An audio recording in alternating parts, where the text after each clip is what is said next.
नमस्कार, सत्यदर्शन न्यूज मध्ये आपले स्वागत आहे. मी पायल शहा. एक नजर टाकूया आजच्या ठळक घडामोडीवर.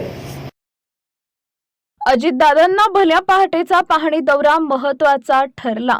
बारामतीमध्ये उपमुख्यमंत्री अजित पवारांनी नेहमीप्रमाणे भल्या पहाटे 5 वाजता विकास कामांची पाहणी सुरू केली आहे. कडाक्याच्या थंडीतही त्यांनी विकासाच्या कामांचा आढावा घेण्यासाठी आपला दौरा सुरू ठेवला.